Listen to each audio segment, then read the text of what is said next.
Welcome to my podcast, Extraordinary with Neman. My name is Neman, and I'm your host. At this podcast, we often talk about extraordinary people who are my guests, but we cover different topics such as entrepreneurship, friendships, and of course, veganism, because that's what I'm really passionate about.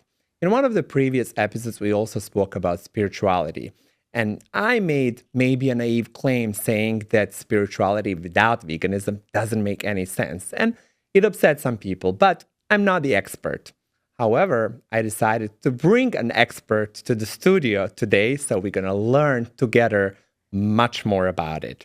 My guest today has a really extraordinary story, okay? She is a writer, she is a teacher, she is vegan, and she has a master degree in a woman's spirituality. And let's welcome CharlotteCressey.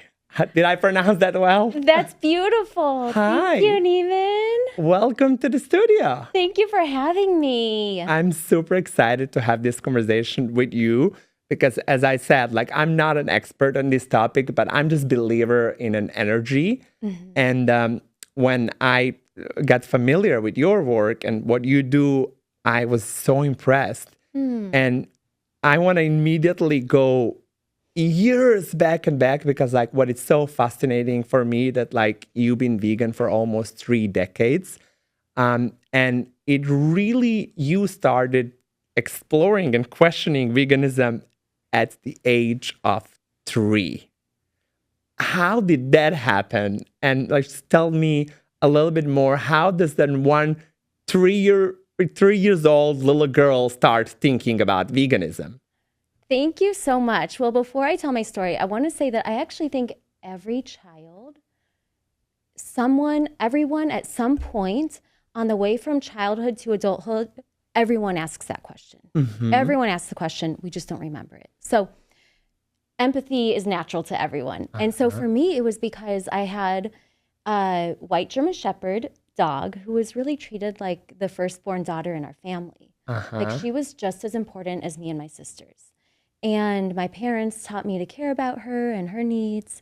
You know, we all have dogs and cats and lots of animals. If you've experienced it, like we take good care of them. That's just what we do, right? And so I was just really surprised that my parents were actually serving me dead animals. Mm-hmm. Because I had this really deep spiritual connection with whimsy.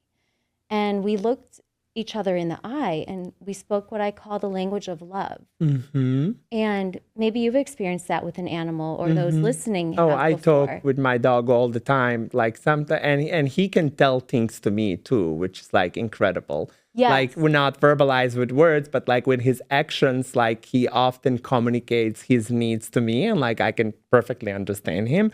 Wow. So I totally believe it. But you're talking, Whimsy was the name?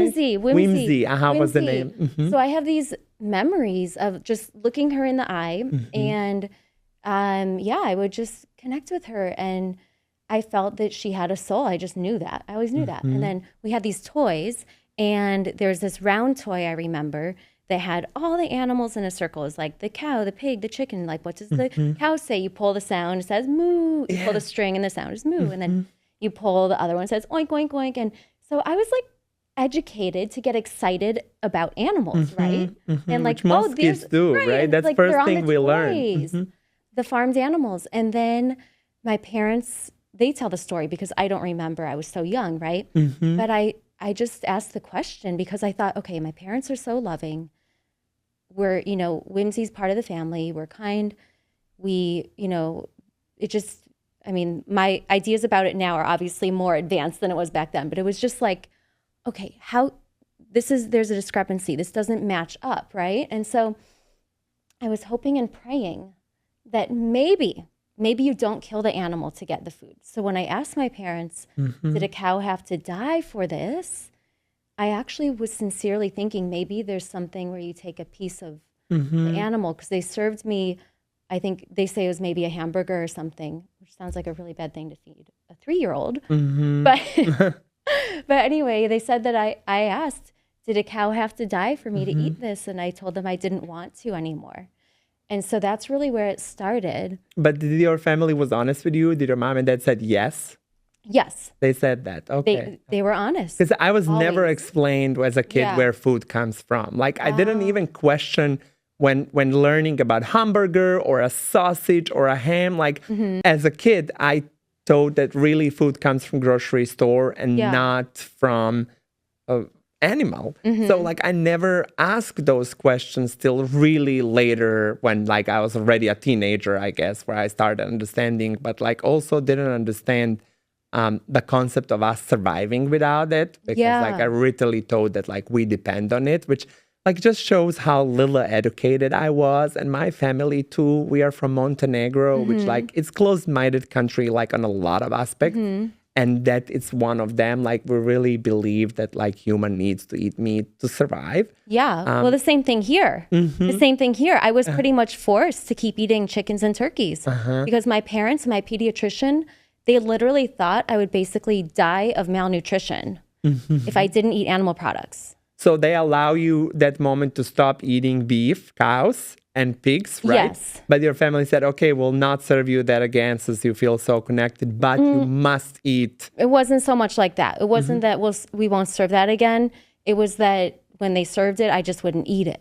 So, and then my mom would always say, Charlotte, don't you want to be a lean, mean fighting machine? And she would always be like, okay, let's have a turkey sandwich. Let's, so they would try to get me to eat meat, and I would eat, on occasion, we would go to horrible places like McDonald's, eat things like chicken nuggets. I remember eating chicken nuggets. I wasn't as grossed out because it was breaded. And you don't know what it is. Like, right. You don't see that it's like somebody else's body. Yeah. You think like, oh, it's food. Yeah. And then, okay, so that is happening basically with you at the age of 3 till about the age of 7. Yes. When you fully stopped eating meat. Yes. How were you so stubborn at the age of 7 to be like, I'm never eating an animal again? And how did you manage to convince your parents to no longer force you to eat those? I love that question because we really do have to stand firm in our beliefs. Yeah, and I like the idea of being stubborn for what is true, taking a stand. So it's not so much that they stopped serving it to me. It was just that I decided that even if I got in trouble, because I like to be a good girl, and one of the rules was you had to eat certain things. In our family, we had to eat our salad first. I had to finish my glass of milk. And those were the two things. My parents wouldn't force me to eat certain things. Like they never like really, really forced me. But when I decided to become vegetarian, I thought they might make me do it. And I'll tell you exactly what happened because I remember the experience. I don't remember at age 3. I just remember like being in preschool. I remember being very young, and the other kids at their birthday parties, I remember them eating like pizza, and I would quietly pick the sausage off or pepperoni off and eat it. And I would just look around at all these beautiful little kids and just think to myself, they don't know what they're eating. And, like, I remember that thought a lot as a kid, like, they don't know. Kind of like Santa Claus, like you're not supposed to tell the other kids. You know what I mean? But like I knew this big secret. So when I was 7, I had absorbed my mom's logic. And my mom always said, chickens are stupid. And she would use that to try to convince me to eat animal products because she was concerned about the protein issue, which is a big myth that you need animal protein, right? And so after church one day, I was at coffee hour and someone had offered me some food. And I remember looking up to this man. He was obviously taller than me. Like I have this distinct bodily memory. And he had offered me something. And I said, no, thanks. And he said, oh, are you a vegetarian? And I said, no, because chickens are stupid. And I remember saying that and myself feeling so stupid. And so that day I went home and I sat at my little white desk and I remember thinking about it like, why did I say that? Okay, that's because mom says that. I don't believe that. And I don't want to do this anymore. But what will happen? What's the worst my parents will do? They'll put me in a timeout. Okay. So it's like, I don't care. I'm doing it. And so that night at dinner, I decided to stop eating all meat. And then a family friend, so the word vegetarian then started to come into my consciousness, right? Because up until then, I didn't know the word. we'd heard rumors of a vegetarian in town, but I didn't really know what it meant till that guy asked me that question. And then I started to use that word to define myself, which is really important as vegans, that we have a word that we identify with, right? And so I was known now as a vegetarian, and a family friend gave me some information from PETA. Wow. And so, of course, I started reading as much as possible. My parents didn't stop me from doing that. I ordered all of the slaughterhouse videos I could. I looked at all the pictures, and I started proselytizing in third grade. Proselytizing might be a strong word to use for it, but I started promoting vegetarianism. My best friend since third grade said that within a week of knowing me, she was going home with VHS tapes in her backpack of slaughterhouses. So that's what I would do. Yeah. So you were very well aware of what's happening to the animals. And Yes. that seems that was your number one reason for deciding to go this route. Oh, And yes. then, so incredible that, let's repeat because it's so fascinating to me. At the age of 3, you stopped eating cows and pigs. At the age 7, you stopped eating all animals. And then at the age of 13, right, you went fully vegan. Yes. That's correct. That's right. Tell me, how did that happen? What was the missing puzzle that, came to you? They were like, okay, now I'm stopping with the dairy and eggs as well. It wasn't new information. The missing link was an emotional experience. It was seeing an animal get killed in front of me. So I had been reading. I stopped buying leather when I was able to get Doc Martens through vegetarian shoes, which back then in the mid-90s you would right away for. They came all the way from England. I figured out that Converse tennis shoes were fabric. And so I had stopped buying leather when I was 10. So I was on the way to being vegan, but it's very hard to change when your family eats certain things. And, so and also to me at the time, cheese tasted good. Now it disgusts me. But at the time, it was just too convenient not to make the change. And so I'd read everything. In 96, Karen Davis's book, Prisoned Chickens, Poisoned Eggs came out. And because of PETA's magazine, I, of course, ordered that. And so I knew all the stuff happening, right? And I knew that it wasn't, for me already at that point, it wasn't just about the worst of the worst abuses at factory farms. It was the fact that you have to kill an animal. I don't want any mistreatment. And we'll get into that later, I suppose. But for me, I already had that sense of, I saw these images about factory farming and all that, but it was really just, I don't want to hurt anyone. Like, I just love everyone so much. I want to help everyone. I love taking care of other animals, right?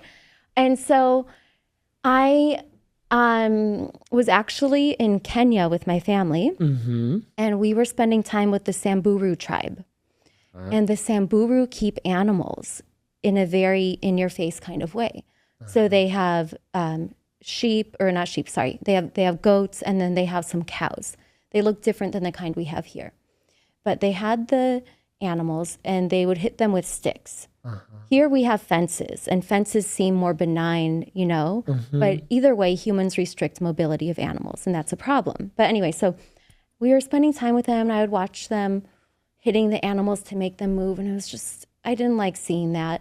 And then I also grew up in an area where I was aware of ranching and farms and all that. So I'd seen animal abuse before, but I'd never seen an animal killed in front of me. And so we were on safari, and unexpectedly, all of a sudden, we were observing the Samburu ceremonies. They were having some kind of celebration, and people walked in for hundreds of miles.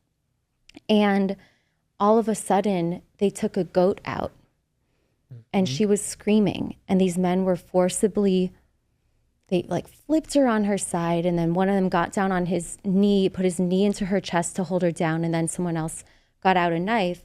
And as I saw this whole thing beginning to transpire, all the energy in my whole body was to go save her. Of course. And I was very young, and this was out of line to do, and I wouldn't do it as an adult. I wouldn't be in that situation. But anyway, right then and there, I was going to go save her when I saw what was going to happen. So I started screaming. I started moving that direction. My dad held me back and stopped me from interrupting their ceremony. But in that moment, I made the decision that for the rest of my life, I will devote all of my time and energy to doing as much as I can to save all the other animals. And it was like this warrior-esque energy, like I'm vegan now. Like it was like this power that I'm vegan now. It's like I needed to go there, and then I just made that decision. I couldn't even not make the decision, you know? I love that. And now that we came to the point that you are vegan, I would love to hear, how do you describe veganism? What veganism means to you? And what is the misconception of the veganism? Yes. I would love to hear more about that. Thank you, Neman. I love the question. So, so a lot of people think that veganism is something new and you hear about it, something trendy, but kindness toward animals has been around forever. And the idea of not eating animal products has also been known about and practiced for people for a very long time. Humans started out as herbivores. We can get into that another time. But anyway, so the way I define veganism is as a stance for and with the full flourishing of all life, including your own. So the reason I call it a stance is because a stance is physical. It's also kind of protective. You can be fiercely, gently protecting something or someone, right? So it's a stance for and with the full flourishing of life. And I love how Lee Hall, one of my favorite great vegan thinkers of our time, she talks about it that let's not call veganism an option. It's not an option on a menu. She says it's a commitment. And I agree. It's a commitment. Absolutely. Yeah. And so a lot of people think that it's like a diet, and there is a plant-based vegan diet for sure. That is something you can do. But it's not, that's not what veganism is about. It's about a shift in how you relate, starting with the animals. And then if you take it further, it's how you relate to life itself. I wish I was able to realize that sooner, as you did at such a young age. I really think that it's so impressive. But I do want to now talk a little bit more about spirituality, right? Yes. Because like I so want to know more about it. How did you explore it? Like what made you study it even more? And like, how do you define it? What spirituality is for you? Spirituality is a sense of something beyond yourself. And caring about something beyond yourself. So that's the basic definition for me. And usually that includes values. And usually we create some type of worldview or cosmology about who created life. And it also includes our ideals. And so you asked me, how did it start for me, my spiritual path? Well, how I became vegan was very intertwined with my spirituality, because I always just thought about death as a little girl. I always was super aware that there's something on the other side. And it's not like I always thought about death. That's an exaggeration. But I was always thinking and just noticing. I remember, looking at the grass and thinking, does it have one big soul? Does it have multiple souls? Does it have a soul? And I was always aware of animals dying. So I grew up out in the country here in Barrington Hills, outside of Chicago. And there was a lot of animal death just around our house, like birds hitting the window. And I was just always aware that we're not just like this physical, spiritual body, right? And so I also have a very deep connection, just natural telepathy. And I think we all do, but I was able to continue cultivating it. And so as a child, I could very easily communicate with those who have transitioned, died, I call it, And I grew up in a house that was haunted. And so I was aware of this spirit in our house, Mrs. Saragusa, which was later verified by by adults. I was going to say humans. I am human. By adults. And as a little girl, I noticed her and had some encounters. And then later some adults saw her, and so they wouldn't have known what she looked like or anything. It's a long story, but it's proven basically. So my spirituality really started as an awareness that there's something more, and that that we're not just physical. And for me, it's everything is to live like life is sacred, and like everything matters. Everything's so interconnected. And even if you don't believe in so-called God, even if you just believe in nature and the ideals of humanity, like love and empathy and care, it's just proven that all science and all theology show that everything's so connected. So it just behooves us to live as love and to care about each other. Yeah. Beautiful. So you describe spirituality as care for more than just yourself. And my problematic sentence that I said was, so many people are spiritual, but they're still eating meat. What do you say to that? Is it possible to be spiritual? Is that even then not a spirituality if you're still contributing to the death of the animals and you are calling yourself a spiritual? Like, what's your opinion on that? I think, of course, they are still spiritual. They just have been very indoctrinated. And it's just a matter of definitions. But yeah, I agree. It's not really, it's not the highest degree of spirituality. And I have empathy for those who haven't been able to clear the lens of perception yet. Because, society is an agreement not to question things, okay? So in order for culture to get along, we're all raised, we all conform to be like everyone else. And we go along to get along. And from the time that you're born, you agree on these things like language, right? That's how you learn. And what happens as you learn, as you grow up, you just repeat the things. Like I used to say, like I was explaining my story, I used to say, chickens are stupid, chickens are stupid. And I would just repeat what I was told.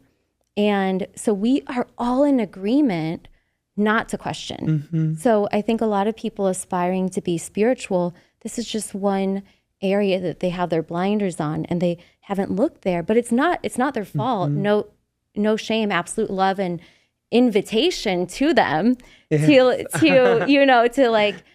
openly, lovingly ponder it. But of course they're going to be defensive because they didn't arrive at their spirituality in their own, they didn't arrive at their eating of meat in their own way. It's forced on us and it's not natural. It's not part of who humans are. Perfect. I do want to say something to the people who are still to this day saying that the chickens are stupid. First of all, I had a last episode over here. I had an actual chicken over here in the studio.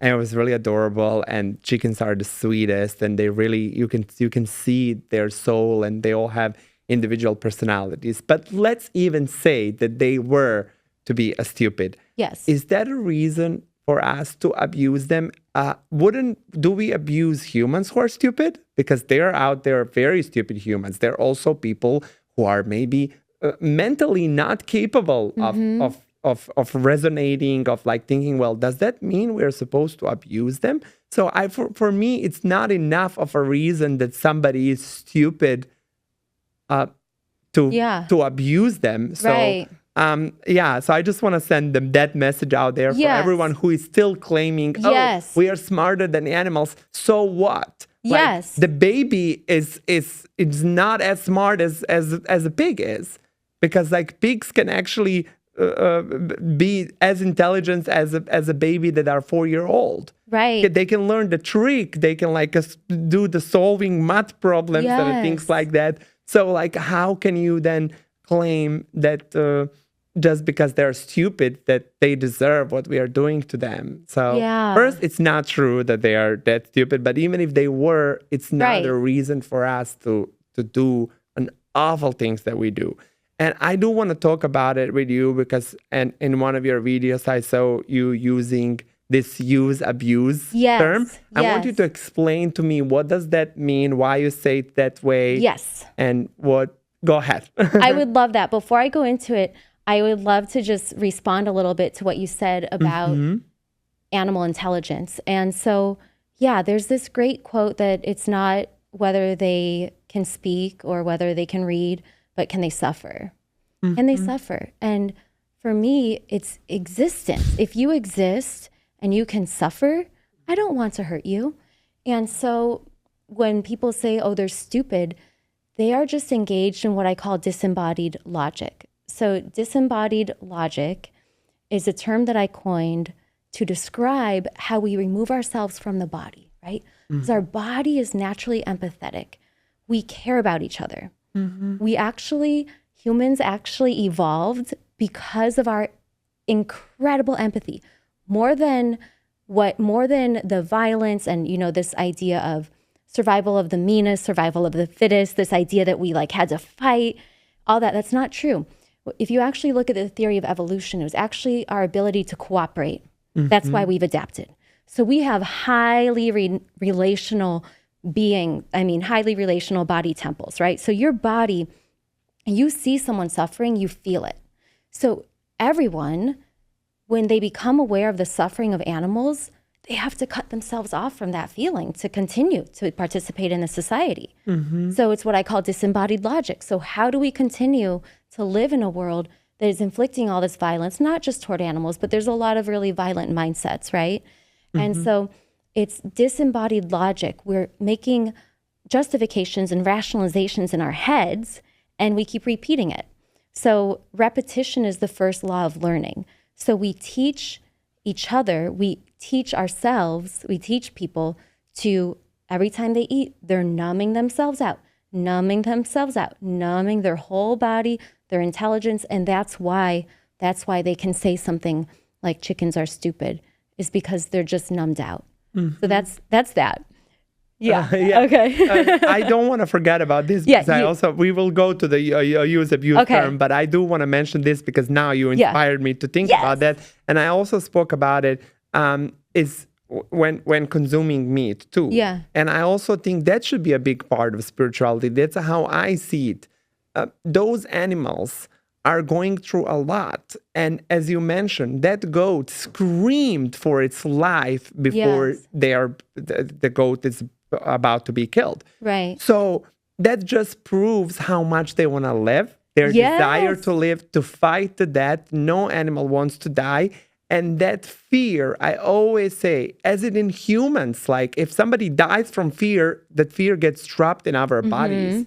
It's the same with an animal. When an animal dies, the fear that they're experiencing stay trapped in their bodies. As a human, we are consuming that fear. Yeah. That's why people often tell me, why am I having anxiety for no reason? Why am I having headache? Why am I sick? Why am I feeling scared for no reason? I really feel you are feeling the pain of the tortured body that it's now inside of your stomach. Yes. And that's what to me also spirituality represent, how you want to be all about the beautiful energy, the compassion and stuff, but don't want to address the dead animal inside of you. Yes. There's the disconnect. That's where I so get confused when I also, as you, I don't want to judge, but invite them to learn. But I do get generally confused when somebody want to talk about spirituality with the dead body inside of them. I'm like, how? How you don't make that connection that was the living being that wanted to die and that wanted to live, and it died because you did not have enough compassion for them. And it's just all scary, and that's why I love what you are doing and educating on spirituality, because people need to realize those are souls. Yes. As you say. And also, I have to tell you something because it freaked me out. Yeah. I was learning about in Buddhism, they are all majority of the spiritual, and they also believe to never ever kill an animal, but a lot of them will still eat meat because somebody else killed for them, right? And some of them said, we know that's hypocritical, it's really awful, but you know what we are eating. So one of them said that because he's very spiritual and knows the souls, he said that for a fact that he knew that he actually ate his own parents because they transition into the different body of an animal, of a pig, and then later on you're eating the sausage. you can actually, if you believe in all those Yes. things, then like you should believe that there's a possibility that you'll literally ate a family member that way. Yes. Yes. Scary, right? Yes, well, that's the power of the dominator paradigm. See, we've all been indoctrinated into it. So we learn to compromise on our values. We learn to compromise on what's even true and what's real. You know, there's this cultural agreement that we're naturally harsh, that humans are naturally cruel. And that's just not the truth. But the people who buy into that and who are spiritual, but ignoring the beautiful truth of veganism, they have just been conditioned so strongly, and they've gotten accustomed to settling in life. That's why I love the name of your show about being extra and being extraordinary, is because veganism is really about higher standards in every area of life. Perfect. Yeah. Have people ever called you extra? Yes. I learned the word. Yeah, I learned the word in 2018. And pretty much me too. Because I came never, over here and people were like, you're so extra. And I was like, what does that mean? I'd never heard it either. And it was actually a manicurist, because I'm so precise about how I do everything. And he said, you're extra. And I was like, what's that?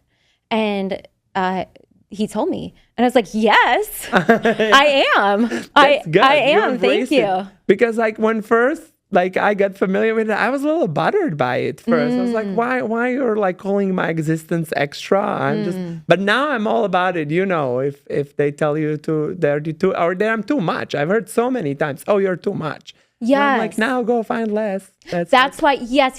I love, I loved that when I was getting familiar with your work. I love that. Just that attitude. Yeah. That's what we need to do. Yeah. That's a fun topic, but let's go back to the sad one. We have to, okay? We have to educate all these people. Yes. So let's go to the use abuse. Explain to me why you say it that way and what does it mean. Sure. And there is a lot of joy on the other side, a whole aspect of positivity. But yeah, so with the use of animals, there's this misconception that the problem is the way that we're using them. So this is a bigger topic, but I can just touch a little bit on the debate within the animal rights world. Okay, go ahead. So in the animal rights world, there's been this idea of, should we relieve the suffering of the animals currently being used, and should we focus on legislation to improve the conditions of their torture, right? So that's like laws for the worst of the worst abuses and things like that, and to try to give them bigger cages and things like that. And so that's what we call welfareism.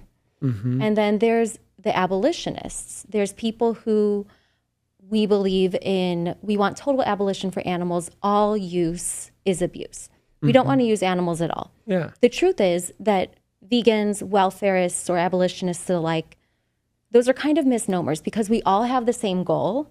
And there's often a debate within the movement, and even a little bit of animosity toward each other about like, why are you spending your time on that? And I think a lot of abolitionists see the use, the popularity of welfarist approaches, and are concerned that the movement has lost its teeth.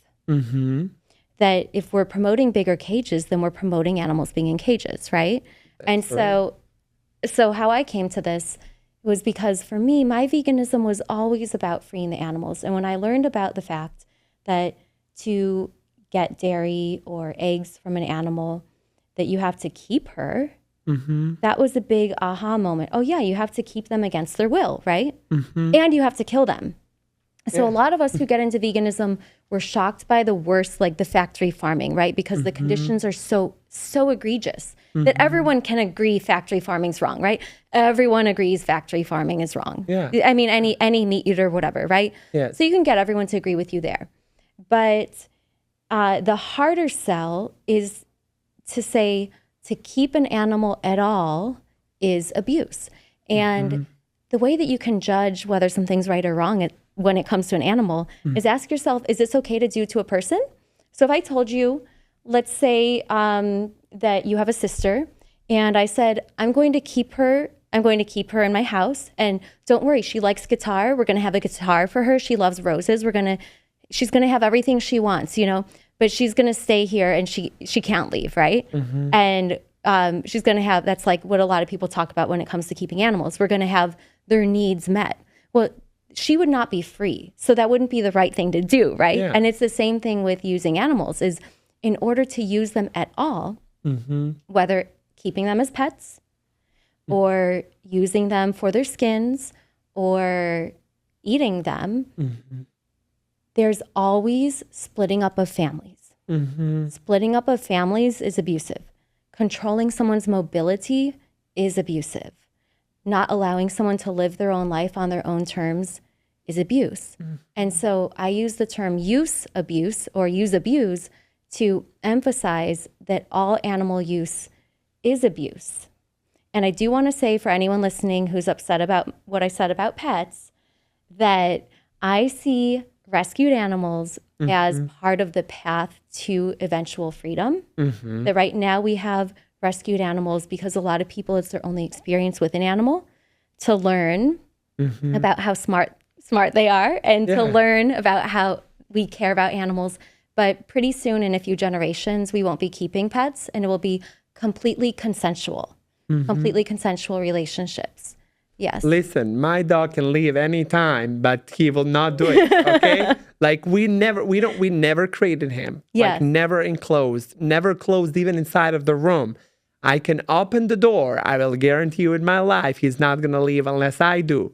So he's never forced to do anything. He's never enclosed against his own will. Yes. He can leave at all times. That's our agreement. And when we go to the park, we sometimes go in off-leash areas. And I let him off the leash. And I always, when we finish, I talk to other dog owners and we have a chat and stuff. And then I start leaving. And I always make a joke. If my dog decides to stay, some of you can have him. But that's because how much I trust that he's going to run after me. Yeah. Because just pure love. I love pure it. love there. So I love that what you said. And I love that I agree with you that all use, it's abuse when it comes because those animals did not give us a consent. One of people I recently came in touch with told me that in his culture, it's okay to eat animals because he said, oh, it's okay to kill an animal because we thank them for their life. And I said, how can you thank it for life like it gave it to you? You took it. Like you stole it. You killed it. Like that's not to say thank you. If I gift you a gift like this juice and I say, this is for you, then you can tell me thank you. Yeah. But if you take my life and tell me thank you, it means nothing to me. I didn't give it to you. Give it back. Yeah. So how can you like think, oh, it's okay because we say thank you? Like you can say thank you once I willingly decide to do something for you. Yes. But once you take away a life and thank it, it means nothing. You didn't do any better. Yeah. So like explanation, oh my God, I was so frustrated. I was like, how can you be so disconnected that like I'm literally now chop off your arm and be like, oh, thank you, Charlotte, and like leave away with it? Will that make it okay because I thanked you? It makes it better if you believe that you have to. So I think they believe, a lot of people still don't understand that animal products are not normal, natural, or necessary. The 3 N's that Melanie Joy, Dr. Melanie Joy talks about. So I think it's nice to say, I'm sorry. Their thank you is basically, I'm sorry, right? It's like, I'm sorry is what they really mean. And I think it's like another disembodied logic, trying to feel better about something they're doing that their heart of hearts knows is not the best. Yeah. And what makes it even scarier for me, I'm now terrified when I realize what's going on in the dairy industry. I sometimes even feel that dairy is worse than the actual meat. Because it requires so many years of suffering and an awful life. Yeah. First, we cut the space of that cow and not allowing her to live the life as it could on the grass and enjoy.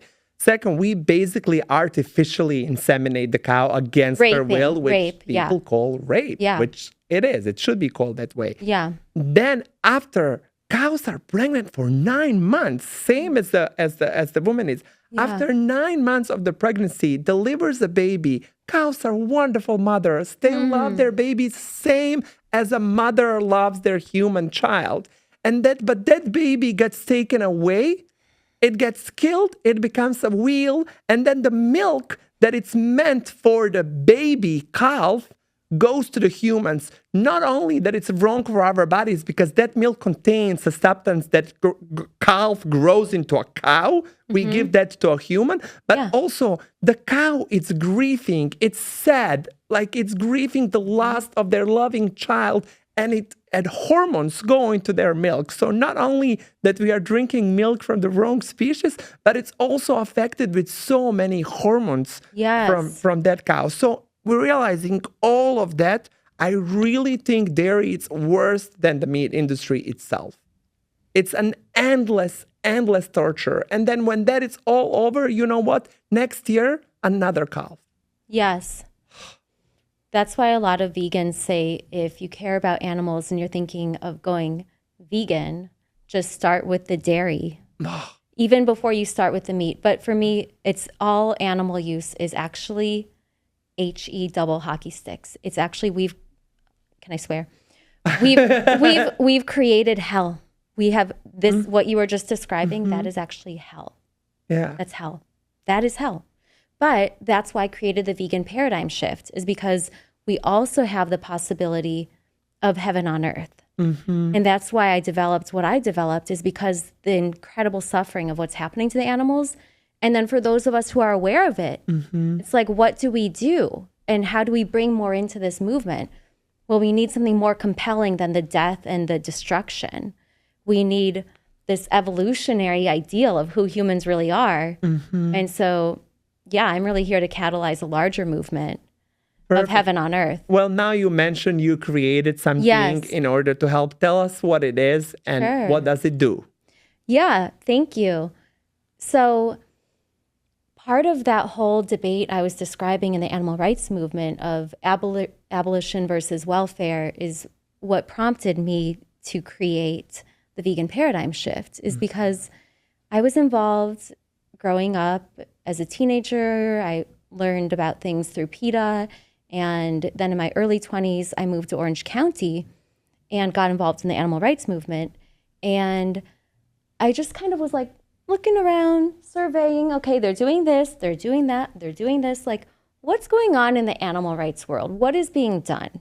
Because when I was very young, I said I'm going to make a vegan world. I didn't say that already, but it wasn't just I'm going to become vegan, but I also started trying to map it out. How am I going to do this? And first I thought I'm going to become president because I was so young, and I thought I'll just make it illegal. That's all. We just make it illegal. Just make it all illegal. All I gotta do is become a president. Yes. Yeah. And so I literally make it illegal. Literally, when I would write illegal. It should be. It should be. And I would write in my journal, and I would write. I would try to make my handwriting very good because my writing's a mess. And I would be like, people in the future will be looking at this, like Benjamin Franklin's journals, and I better make sure. So I really thought, let's take over the world and make everyone vegan, right? Or at that time, I was actually vegetarian. But so I was surveying later on. I was just kind of surveying, looking at what's out there, and I was also on my own quest because I realized that in order to change the world, you also have to change yourself. And as a teenager, I wasn't that confident. I don't know how many teenagers, how many of you out there listening, or if you were like how many of us were super confident, right? So I got into yoga and meditation and just like really going deep and getting into self-development very young, very, very young. That's impressive. And like, I was very blessed. Like my mom sent me to a Stephen Covey workshop as a teenager. And, you know, I was always involved and aware of the whole field of psychology. And so again, I was just kind of looking at what's out there, and I decided that I needed to create something that was invitational, that was not just about all the horrible things that are happening, but actually about the superpowers of veganism. Because I got involved in Proposition 2 in California, which was one of these laws to expand the cages and the chickens' cages. And the Humane Society came and trained us. And as a local organizer, they taught us that, okay, now you need to tell all your volunteers that if someone asks about vegetarianism, you have to do what we call double speak. You have to pretend that you don't want to promote vegetarianism or veganism. They told us not to talk about it and just keep the focus on the bigger cages. I thought, this is so bizarre. You have thousands of activists who are activated across the state. And then by the time it was passed, we were all celebrating. They're all having these parties like, yay, Proposition 2. And it's like, yes, what are we celebrating? The chickens have more space. I mean, I'm grateful for all that work being done. I think it's amazing. But for this soul, it wasn't enough. I believe in getting to the root cause and changing things. I believe the vegan movement suffers from that same compromising behavior of low standards that we're all raised in. And that's why a lot of people get involved and they go, oh, well, we'll never convince everyone to go vegan, so let's just work on bigger cages. Now, I think we need all different spokes in the wheel. We need those people who believe that and to do that. I'm not anti-welfarism. And those, again, those are misnomers to call it welfare versus abolition. But I'm not against that at all. Yeah, but for me, I was like, I want to be inspiring people about the higher potentials here and really be able to tell the truth about the use of use. So I started doing speaking in high school about animal rights. And at first I just copied what everyone else did, which was the health, the animals, the environment. Those are like three things we talk about. And then I started developing my own kind of perspective, which was that what needed to change for humans in order to create this vegan shift was we needed to think of ourselves differently. Because everyone's going around thinking that we're naturally cruel, that you have to kill to survive and all of that. So I developed this idea of embodied love. That this is like the complete opposite of what we're raised with. That actually, like you, Neman, like the tip of your head to the tip of your toes, like you are love. You are love in a body. I am. You are. You are. And I love the hearts that you drew when I was watching you take your notes. Yeah. Those are so cute. God, yes. You do really good hearts. Yes. Yeah. Listen, I also transfer that to everything I do. And that's what, like, I agree with you, because that's my opinion too. I really think we as a humans, like, love comes natural to us. And I had a friend, and like this theory now forever lives with me, and I love it so much, that loving humans comes before liking them, because we naturally love everyone, but we don't like everyone. Meaning, like, if you now fell down and like the heart hits you on the street, like, then I'm gonna run to help you, like, as an instinct. Yes. But then maybe I start conversation with you and I get to know you and I don't like you. Right? But I loved you. I want a good for you. And that's that human nature to just help others right away. That's what love is. And I really think it comes so natural to us. So like, I love. So tell me more then about the program, right? What does it do? And also, like, tell me about the, oh my God, I have so many questions. Maybe I should go one by one. I want to know more about superpowers of veganism. Yes. 'Cause, like, I love that you say that. But go ahead, continue more about the program, how people can join, and yeah. So the vegan paradigm shift is leading edge teachings for the advancing human. So these are teachings for people who are on the path of evolution, for people who are aspirational, who want more in life. And it's really a system that you can use and apply to any area of your life, whether it's health or relationships or purpose or a sense of power, sense of agency, or in the area of spirituality. You can take this system and apply it to manifest more. So, like I mentioned, I was involved in the vegan movement, but I knew we needed to bring together some other things. So that's why I went and studied ancient goddess worshiping cultures. And I tried to figure out what were they doing, like these more peaceful cultures. There were peaceful cultures that demonstrated lack of hierarchy. There was shared power between men and women. And the grave sites show that they were not actually, like, people weren't hoarding resources. There was time for creativity. This beautiful artwork. They were not fully partnership paradigm. They were abusing animals, but there's so much we can learn from them. And so I bring all of that in. And I also decided to really study deep with the transformational leaders of our time. So I studied with Deepak Chopra since 2010 and did a lot of his retreats and got certified. And I studied closely with Bob Proctor. And I learned that, I realized I needed to learn about success. I needed to learn, so I started looking around and I was like, who is the number one success teacher? It's Bob Proctor. Okay, so I focused on him for 8 years. I studied closely with him and I was like, I want to learn everything from this man. And it was so funny because my sisters, who know me very well and see me in my day-to-day, they were like, Char, we don't know now if you're more into veganism or Bob. Because it was like Bob this, Bob that, Bob this. Because I was always quoting him, right? Because so I kind of got really, really into what he had to teach us about the mind. So what I'd love to share with you is about the mental faculties that are really like you asked about the vegan superpowers. Yes, please. Yeah. So we have these mental faculties, these powers of our mind that really empower us when used correctly to change everything. Okay. So often people blame circumstance and they think their life is a result of circumstance. There are some external circumstances. Okay. Yeah, of course. But your reality starts with you. I could not agree more with that. And the way you think. So if you want to change your life, you have to change the way you think. And so the mental faculties are, if you want to remember them, we use the acronym PRWIM. So it's perception, reason, intuition, will, imagination, and memory. So first of all, perception, I'll just go through each of them and share with you how veganism enhances them and also how it works. And so perception is how you see the world, right? And your lens, your subconscious basically, has already been colored in a certain way.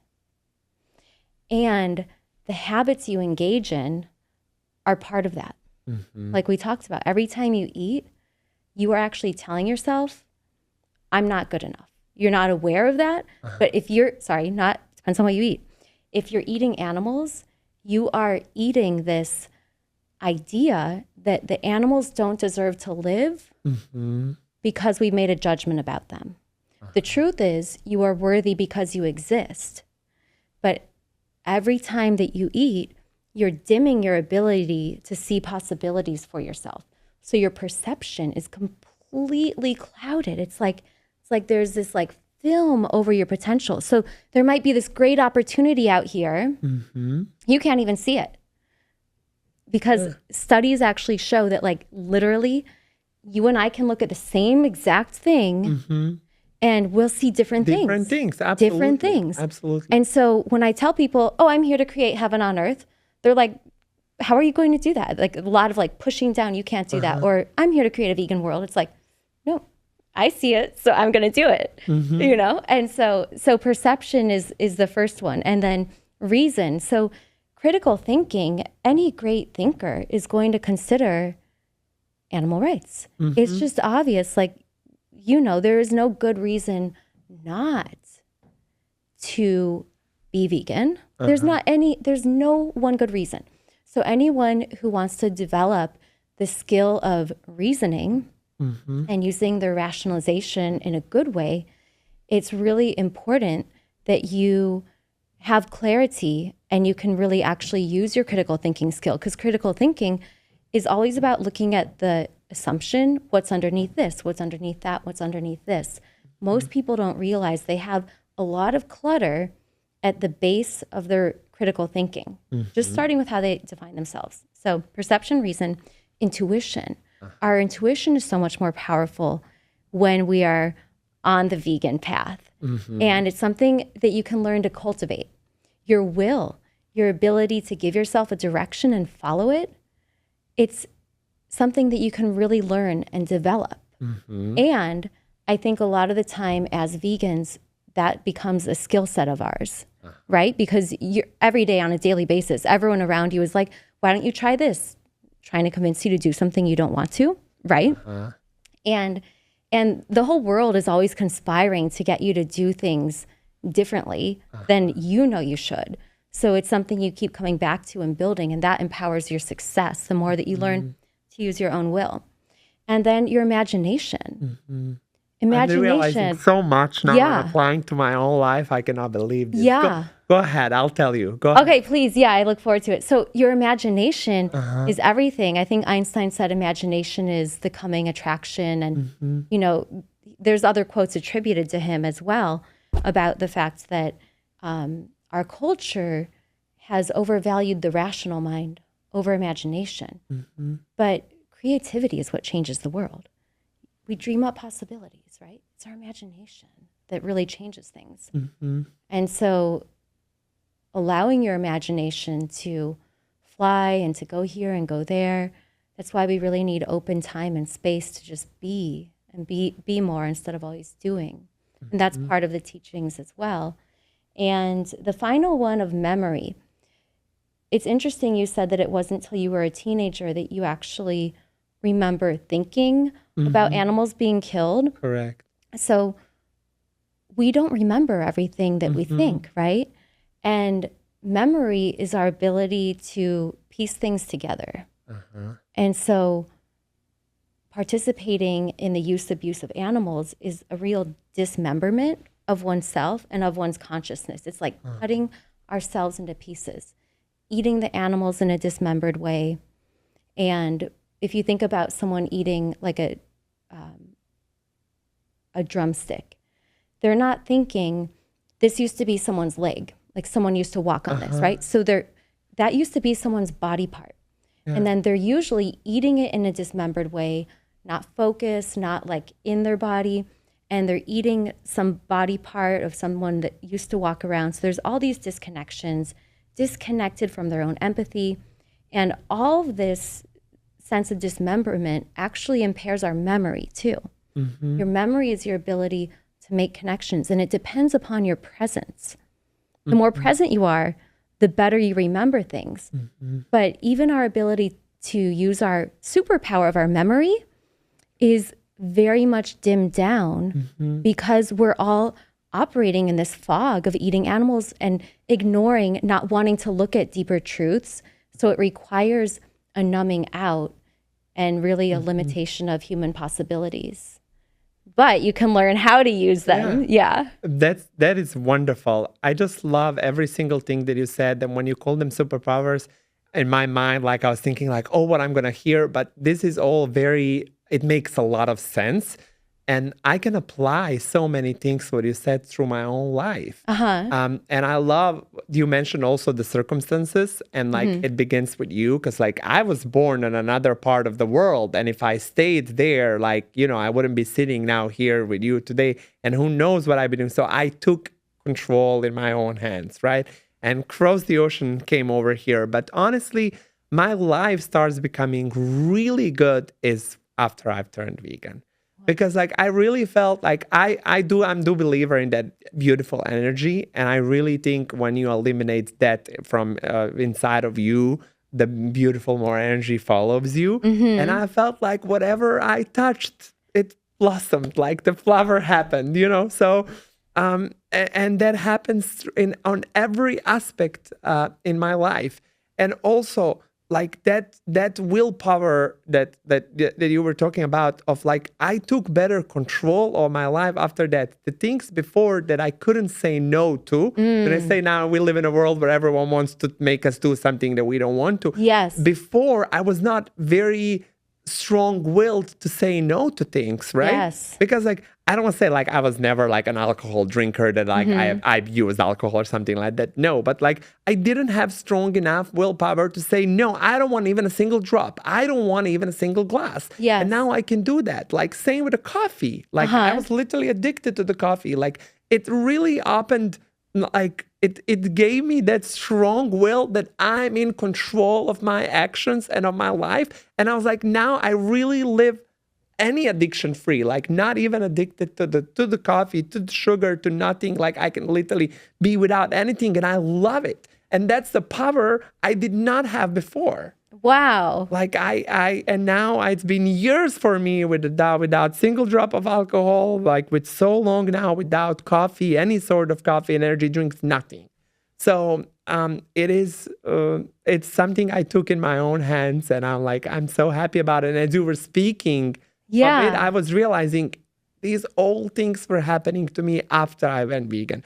And also not to talk about like the some of the professional success and all of the things that I've had are mostly directly result of veganism, right? Because like I'm in that business and all the things that I do, but also on a personal note, like I was struggling for years to get the immigration papers to stay in this country. Like that happened year after I went vegan. Like I got my approvals and stuff. Yeah, and then like last year I became a citizen. So and that was huge for me. And I felt like my life really started moving in a beautiful direction after I made that decision. And that's why I don't think I could ever, because I really never want to say never for anything, but like I really think for this one thing I can say never. Like I really don't think I will ever want a tortured body inside of me, because that's going to be the energy that like might ruin my life. Yeah. Because like I built this on a beauty. Like everything I have, beauty. Yes. I built on the beauty, and I don't want to take that away from myself. Like, and when I remember my life back then, I'm telling you, my apartment were big as this carpet on the floor. I cannot say studio because like it's large out there, but like this, like the small room. I had a shower and a toilet together because like there was no space. Like I now live in a 4-bedroom apartment with 3 restrooms. Okay, woo-hoo. So it's an accomplishment, and I'm proud of it. So and I really think. I know it came from veganism because I also in a vegan business, but I also think like when it comes to that material stuff like money and things, like I also feel like there's money that can bring happiness and there's money that can never bring happiness. That's why I always choose to profit on the things that did not hurt anyone ever. And that is why it is so important to me. And that's why I cherish those things. And that's why I'm able to enjoy in the material success too. Yes. Because like it's good money. You know, it's not the one that I made out of. That's why when I never dreamed of having my own restaurant before I was vegan. Because I could never imagine myself profiting off the dead bodies. Like, imagine those dead, like so many dead souls. Like that would haunt me for sure. Yes. So that's why like I love so much that like everything happens on my vegan journey, because like I don't think otherwise it would happen for me. Like, I think it did so much. And I also want to say another thing. You did mention hell we created and how we can live heaven on earth. Yes. Right? One of the reasons I'm vegan, I thought about heaven. And I thought what a heaven looks like. And most importantly, I love food. I love to eat. So if there is wonderful things in heaven, there is food for sure, right? Because we enjoy food. Yes. And then I was thinking, ooh, what kind of food is in heaven? And then I thought of grapes, and then I thought of tomatoes, and like, it's so funny, but in my language, tomato we call paradise.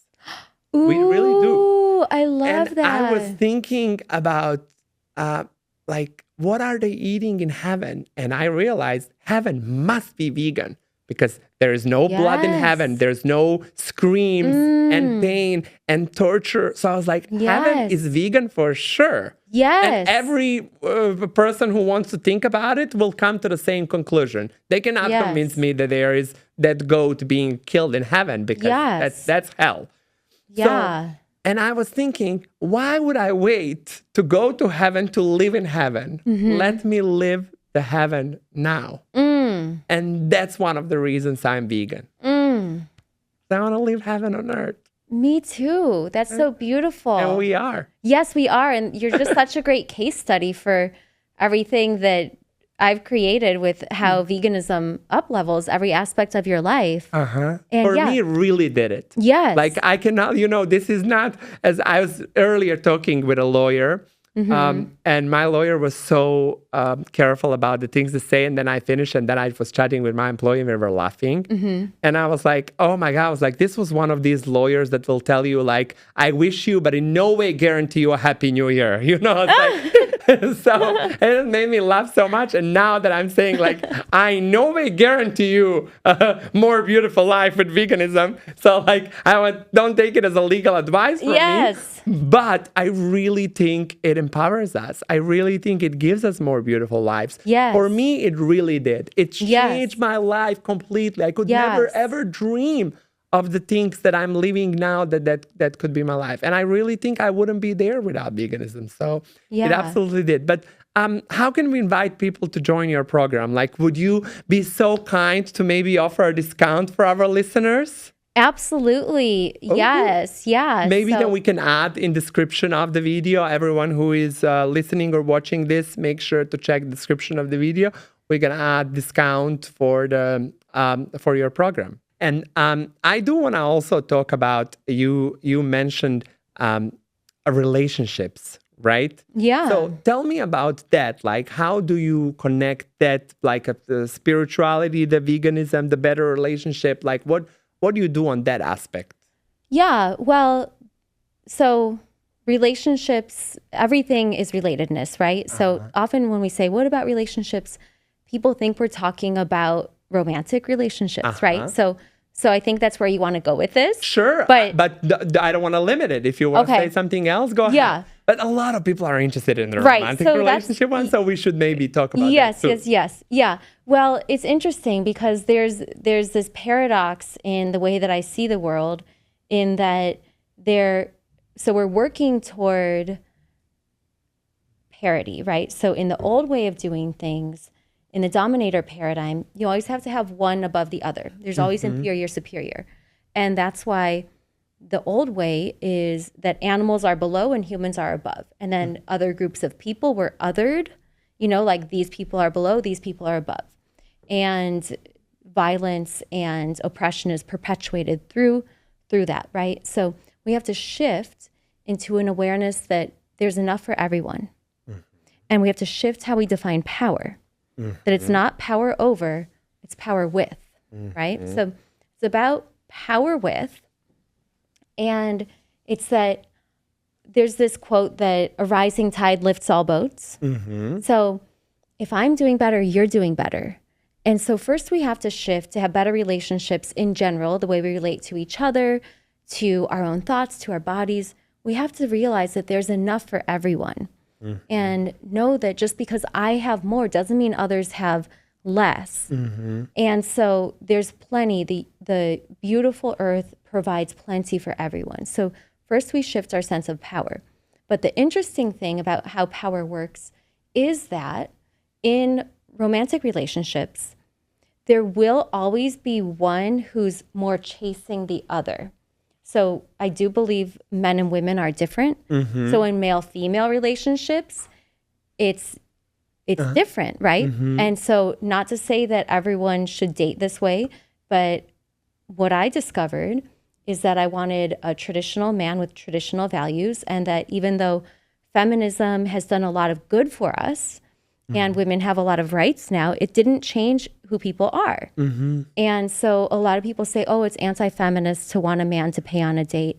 And it's anti-feminist for you to expect the man to call and to open the door and pursue you. But I believe in chivalry. And so I do believe there's a sense of different roles, right? Different kind of power dynamics. And this is not just for heterosexual relationships, but for all relationships.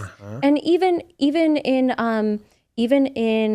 non-romantic, like even in a parent-child relationship, there will be one who's, for lack of a better way of putting it, one who's needing the other more, or one who's pursuing the other more. So there will always be that kind of thing.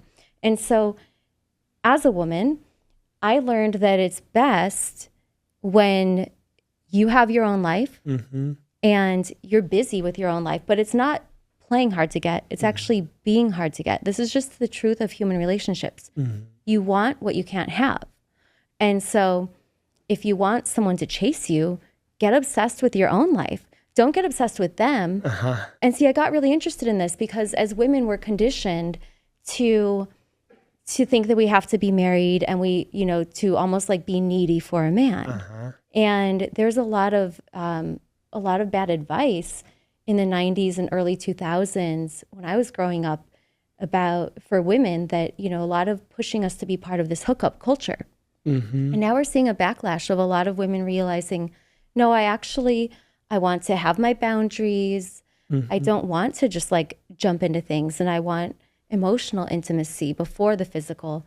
And so it's been interesting for me learning all about that. I studied with the authors of The Rules. I don't know if you're familiar with The Rules. No, not really. The Rules was a #1 New York Times bestseller in 1995. It was so big in the 90s that there were Saturday Night Live skits about it. It was two authors. They were on Oprah. And Oprah said that men want you to do the rules. They just don't want it to be, because it was in a book. But it's basically like, just let the men lead. Don't call them. Don't even make eye contact. Just like this is not good for a vegan show, but it's kind of like a predator prey thing that like, kind of like that they have to chase you. They have to go after you. And because men and women are different, and women, we want home, we want stability. We like to fluff the nest. We like to take care of things. And men love a challenge. Men are different. And if you want that kind of relationship where he's going to cherish you forever. Yeah. Okay. Being more hard to get. I do want to ask you one other dating question. Yeah. Would you be able to date someone who is not vegan? Yes, absolutely. I've had non-vegan suitors. And not marry. Okay. And how does that work? Oh, well. So what would your plan would be? So to answer the question, I'm married, but yes. to answer and my husband is vegan. Yeah. But I would be able to do it, but with trusting in myself that with everything that I know and with a good human that my partner is, I believe that would be a future for him as well.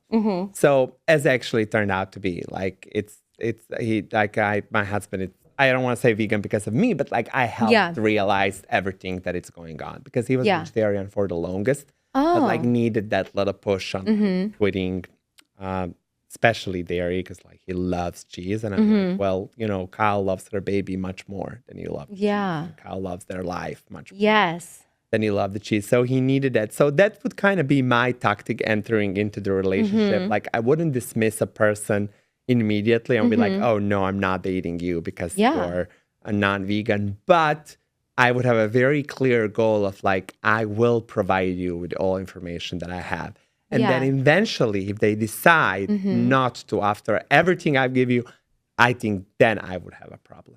Because like, I don't know, like relationship often goal is to end up in a, not to say marriage, but in a life together, right? Like I really don't want to be opening my fridge and seeing dead body parts inside. So in that sense, like I want to know, like what would your idea would be? Like you dated people who were non-vegan. Was your goal to turn them vegan, or you were like, I'm just going to let them do their own thing? Yeah, well, one of the rules is don't try to change men. So we never try to change how they are. Okay. If he's doing things you don't like, you let it be. It has to come naturally from him. Any changes he wants to make. And not just like with the vegan thing, but all kinds of behaviors. You either can live with it or you can't, right?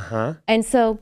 But is that something you'll be able to live? Like wake up in the morning and open the fridge and there's like a dead turkey inside of it on a Thanksgiving day? No, I keep a vegan household. So this is how it works in my world. Okay, got it. So I would never bring it up. If on a date he asks me, should I order vegetarian? Or, oh, do you care? Like they often get nervous and what should I do? And I try not to give suggestions and just, I'm ordering something wonderful, they can order that. But I don't say that. I usually say, have whatever you would enjoy. Please enjoy whatever you would enjoy. And so I am always observing, is he sensitive enough? Does he care enough about what I'm interested in to want to learn about it? Is he smart enough to want to learn about it? He knows I'm smart. I'm doing something important. If it's like what I'm creating my whole livelihood off of, he better be curious about it if he likes me, right? So he'll figure it out eventually. And if he doesn't look into it, probably not the one. I have had men I've dated later reach out to me and say, oh, I became vegan. Like we stayed friends kind of. I became vegan later on, but I never forced it on them. And of course the ideal would be that he's already there and we can combine forces to amplify each other's mutual missions. But yeah, I wouldn't try to change them. But if they don't arrive at it naturally at some point before we're married, then that would obviously, it wouldn't work. But that's not the type of man that I would end up marrying anyway. Yeah. Good. Good. And I love that you said, like, I also never want to force anything on anyone. Right. But what I will do is provide you with education, okay? Yes. And I always say that it's because I was missing it. Like, I'm so mad at myself and everyone around me for not realizing things sooner. And I blame it on lack of information. Yes. I really had zero education on animal agriculture. I really had a zero education on a dairy industry. I really had a zero education on a spirituality, on on energy, like on how it transfers from body to body and all of those things. So like now I feel it is my duty to provide this information for people. Then you do whatever you want, Colton, okay? So, I'm talking to my producer. One of the goals over here is to turn him vegan by the end of this season, okay? There's so much good info that, we're giving away, and then the people can decide for themselves, as I made a decision for myself. No one forced me. But like I feel like I would make decisions so much sooner if I had someone like me in my life who could tell me those things, who could tell me like, to not even make the connection when I'm eating that somebody tells me, do you realize that that's a dead animal on your plate? Absolutely. Because I absolutely didn't. I was so disconnected, or how you call it, the disembodied, or like, so disconnected from the reality that like I really love now to have those conversations. Me too. And can I just say that, the way that I do dating is different than the way I do everyday life. So in everyday life, I use the word vegan as much as possible. I always have. If you tell me your dog is so cute, I say, oh, thanks, he's vegan. You like, if they say they like my shoes, I go, thanks, they're vegan. One of the last topics is like, I really think we touched it already a little bit, but I want to go more into depth of embodied love.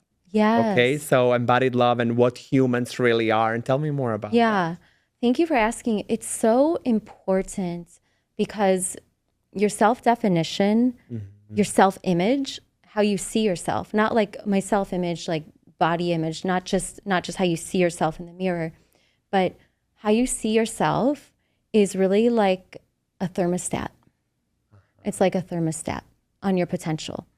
And if you think of yourself and see yourself as limited, you see yourself as born to kill animals, you think that you have to participate in violence and this idea that you have to kill to survive, it's a complete dimming down of your potential.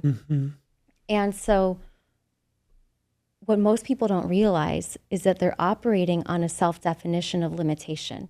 Most people don't think, oh, how was I raised in school and by my parents to define a human? People don't go around saying, what is a human, right? We just have these assumptions that we all carry around.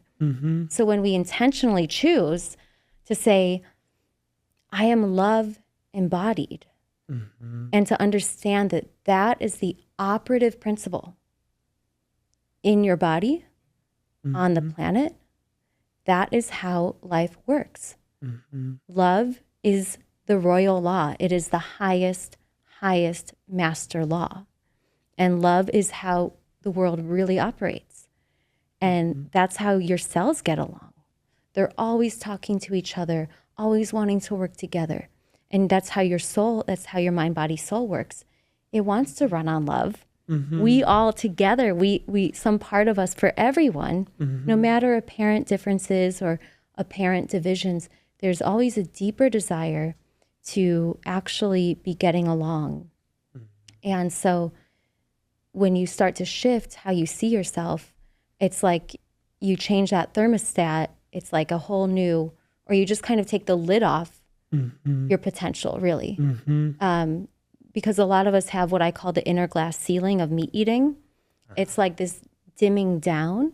It's like this invisible glass ceiling. A lot of people talk about the glass ceiling in terms of like the corporate world. Have you heard of it? Yeah. So like it was a term developed for feminism in, I think, the 70s, this idea that there's this trouble with going higher in the ranks of the corporate world, that like it's just this idea that women are not CEOs.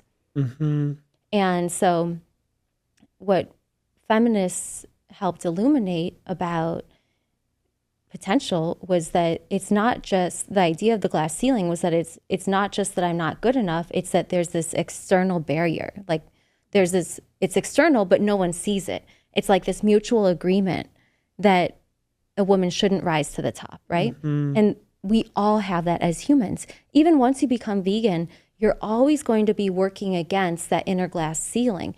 You're always working to clear it. And so when you choose, the first step is to choose to see yourself as love embodied and to start operating from that, and even looking in the mirror and on a daily basis, really talking to yourself with love. And Louise Hay talks about this. Perhaps you're familiar with, she's a great spiritual teacher. Yeah, Louise Hay, like this is one of the most important things, is you look in the mirror and you say, I love you. I love you. You get very comfortable with the idea of love. And that's how we create heaven on earth. Like you mentioned that you adopting veganism, you have your own sphere. Like I feel like you start to have your own bubble of heaven, and then you emit it, and like this good energy, all this luck comes to you. What my dad calls virtuous power. He invented this term to talk about, or to describe the magic that comes when you do God's work. And that's what veganism is, whether you call it the universe or you call it love or this larger intelligence. There's a magic to it that starts to come to us. Yeah. I love that you said practicing the love and getting comfortable with love. I sadly still did not say to mirror to myself that I love me, but how I'm getting more comfortable with it, I am telling that to complete strangers, you know, like and it makes me feel good, and I can stand behind it because I told you now I really believe it, that I have it, that I love every human out there. I don't like every human out there, but I love every human out there. So I love you. I love you. And I love that. This was supposed to be way earlier in the podcast, okay? And because the conversation was so amazing, I forgot, but I do want to mention this because, as I said, I already had a very a big viral post about the veganism and spirituality. And one of the most repeated comments were people, what about plants? What about plants have feelings too. Plants are experiencing the pain as well. Like, how can you acknowledge the animals, but you don't want to acknowledge that the plants are... And I already had discussion previously with somebody else on a podcast who said plants don't have a brain, don't have a spinal cord, don't have a nervous system. So in that sense, they're not capable of feeling pain the way that animals do. But now that you've studied spirituality and everything, like what's your response to those people who are claiming that the plant and animal is pretty much the same? And a very good question that somebody made on a podcast over here too said, if you were driving a car and the deer jumps on a road and there is a grass on another side, would you go to the deer or would you start to go into the grass? Yeah, that's a good one. I think it explains so much, but like I really do want to hear from someone who has been studying spirituality. Like, what do we say to these people who won't leave us alone with the plants theory? Now plant activists suddenly. Well, they're not really plant activists. They're just trying to avoid thinking about reality themselves, right? So let's get that out of the way. And plants are intelligent. So plants do respond to us. They do communicate with each other, but plants actually want us to embrace veganism. When humans shift to being totally vegan, we will save so many more plants because in order to eat the animals, all those animals are fed so many plants.